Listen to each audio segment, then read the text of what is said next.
Life moves like a river you can never step into twice. One breath in, and it is already gone. The unsettling truth is not only that time slips through our fingers, but that everything we cling to is carried away with it. Youth gives way to wrinkles, friendships shift, health weakens, and identities we once wore proudly dissolve. Still, we live as if these treasures will never leave us, as if permanence could be bargained for. The Buddha looked into this with piercing clarity. He called it Anicca impermanence. Nothing in existence holds still. The grain of sand, the tallest mountain, the star blazing in the night sky, all of them rise and fall. Thoughts vanish as quickly as they appear. Even love, even sorrow, transform in their own time. He reminded us, all things conditioned by causes are impermanent. To see this is wisdom. To see this is freedom. And yet, here lies the tension of human life. Though the world is always changing, we crave the comfort of things staying the same. We chase careers, wealth, security, reputations, hoping they will last. But when they shift, as they always do, our hearts ache. Not because change betrayed us, but because we believed permanence was real. The question then is not about how much time we have, it is about what we do with the time that remains. Imagine if today were your final sunrise. What unfinished truth would weigh on you? The Stoics too pondered this mystery. They taught that death is not a shadow to fear, but a teacher reminding us to live with intention, to honor our choices and character, rather than grasp at things beyond our control. Buddhism, however, invites us deeper still. It does not stop at acceptance. It asks us to let impermanence soften our grip on life itself. This is not resignation, it is awakening. It is learning to see that every passing moment, every changing form, is a call to live more fully. The truth of impermanence is not a punishment, it is an invitation. Every breath you take has already dissolved into the past. That is why the present moment is so precious. It will never return. When we loosen our grip on illusions of forever, we stop postponing life. We begin to live it as it is, with honesty and clarity. And in this clarity, even pain and sorrow become part of our wisdom. Because when we truly see that everything passes, we finally begin to understand what is worth holding close. The illusion we mistake for ourselves. Much of life is spent in pursuit, chasing success, chasing recognition, chasing the approval of others. But have you ever paused long enough to ask, who is it that is doing the chasing? Most people never stop to question this. And the reason is simple. The one who runs after these things isn't who we truly are. It is a construct, an image stitched together by thoughts, fears, and desires. That inner voice whispers, "You are not enough. You must prove yourself. You need to leave a mark, so you won't be forgotten." This voice is not your essence, it is the echo of the ego. The ego is not your real self. It is a mask we've fashioned out of craving and fear. We long to be seen, to matter, to secure our place in a fleeting world, and so we invent a story about ourselves, then spend our lives protecting it. We polish our appearance, control our words, carefully craft our actions, yet beneath the surface we often feel drained. Not because we lack strength, but because we are straining to uphold something that was never real. The Buddha uncovered this illusion with great clarity. He revealed that what we call self is not a solid, permanent entity, but a collection of shifting parts.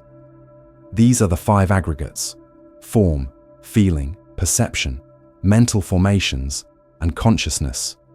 Each one is in constant motion, never still, never belonging to us. The body, form, changes with every passing moment. Feelings rise and fall like waves. Perceptions categorize and judge. Mental patterns shape our habits and reactions. And consciousness itself is like a stream always flowing, never frozen in one form.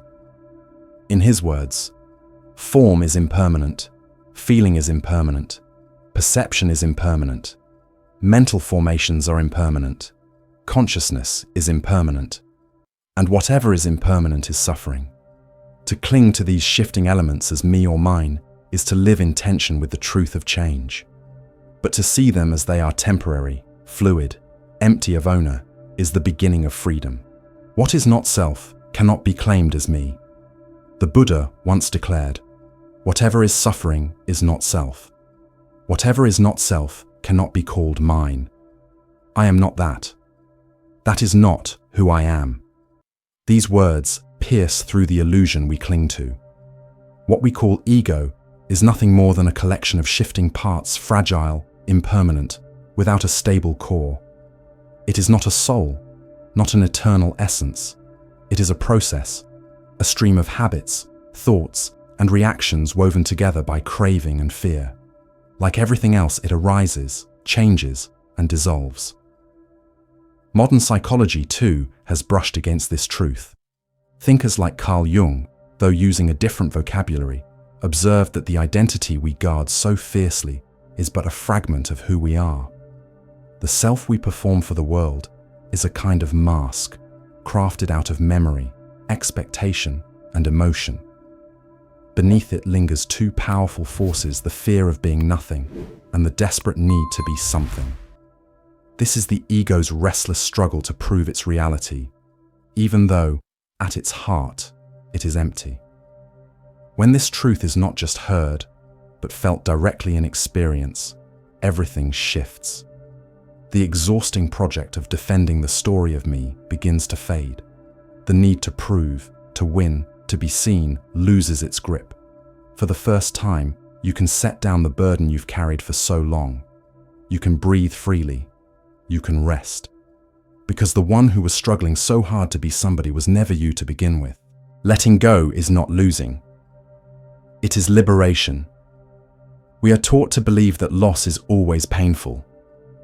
When our plans unravel, when relationships change, when possessions slip from our hands, the heart aches. It feels as though something precious has been taken away. But what if that moment of release is not an ending at all? What if instead, it is the quiet doorway into something more authentic, more spacious? What if freedom begins the moment we stop clinging? Buddhism teaches us that suffering does not arise from a lack of possessions or opportunities. Its root is far subtler: craving, a hunger that never rests, forever reaching to hold what cannot be held.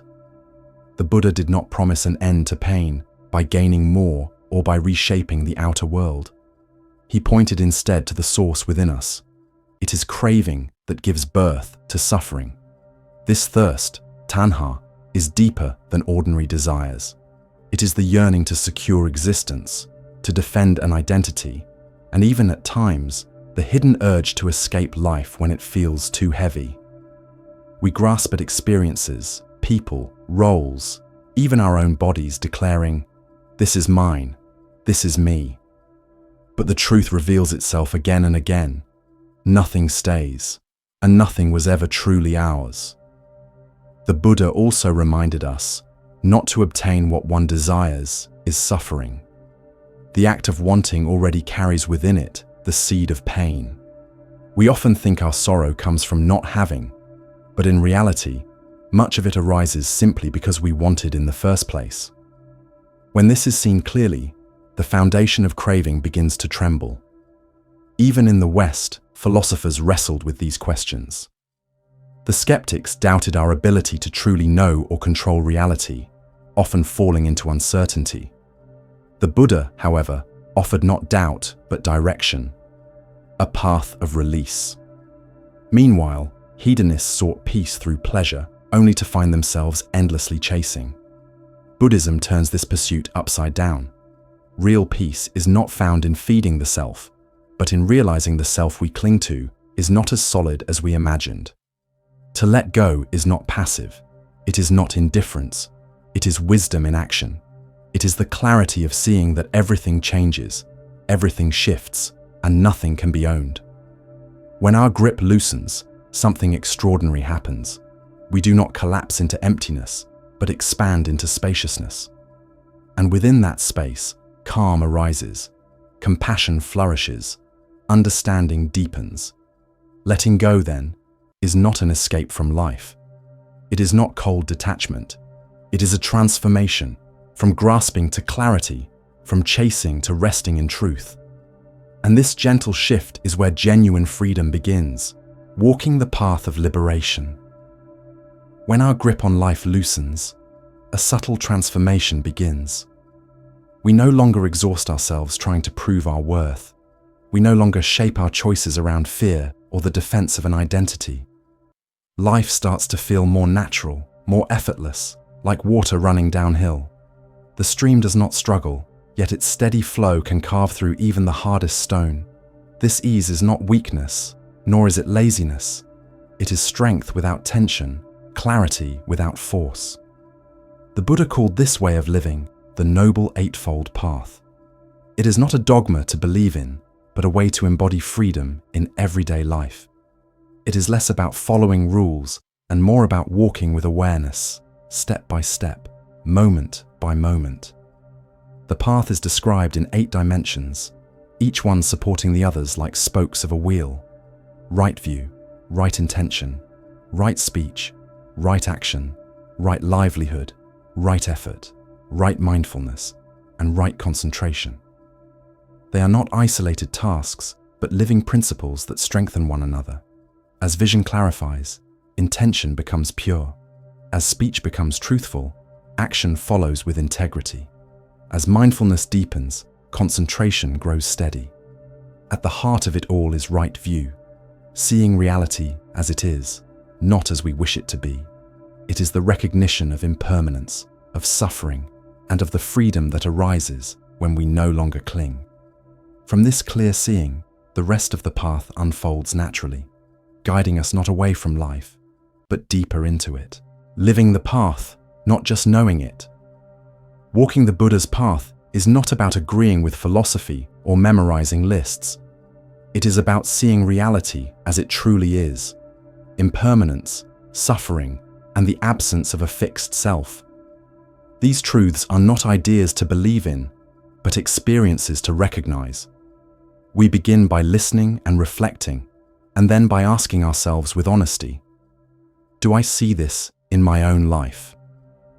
From this clarity arises right intention, not simply our goals or hopes, but the quiet force shaping our every word and deed. Do we move from compassion or from fear? From generosity or from greed? Our choices reveal the compass of the heart. Next comes right speech. This is more than avoiding lies. It is about using language as medicine, to pause before speaking and ask, is this true? Is it kind? Is it necessary? In this way, our words can build trust instead of harm, peace instead of confusion.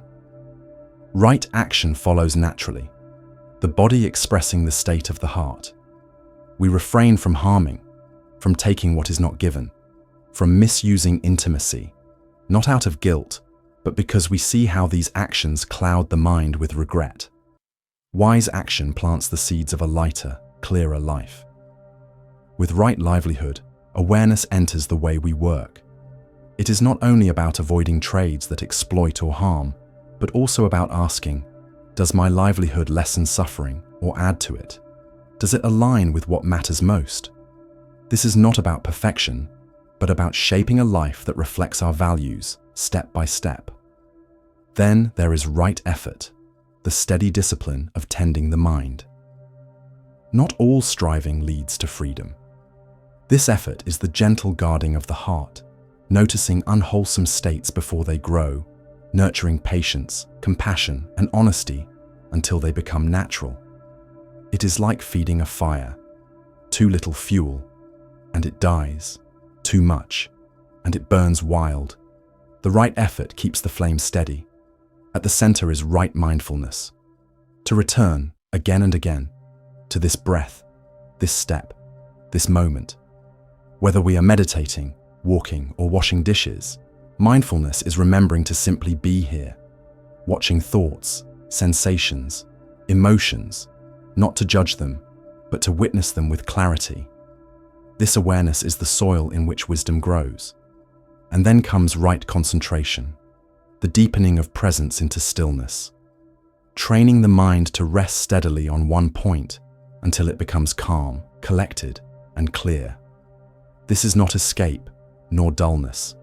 It is the settling of the restless waters of the mind so that truth can be reflected like a clear mirror. When these 8 qualities begin to harmonize, life grows lighter, not because we flee from the world, but because we no longer clutch at it so tightly. The Buddha never asked, "What do you want?" Instead, he posed a far more penetrating question. What will you do once you see that nothing you cling to can truly hold you? This is not despair, it is liberation. For, when the need to defend me falls away, what arises is gentleness, honesty, and compassion. We do not become flawless, but we become free from fear's grip. That is the meaning of clarity. That is where freedom begins. What truly matters, awakening to freedom. If life passes so quickly, then what is worth living for? The Buddha's answer was clear.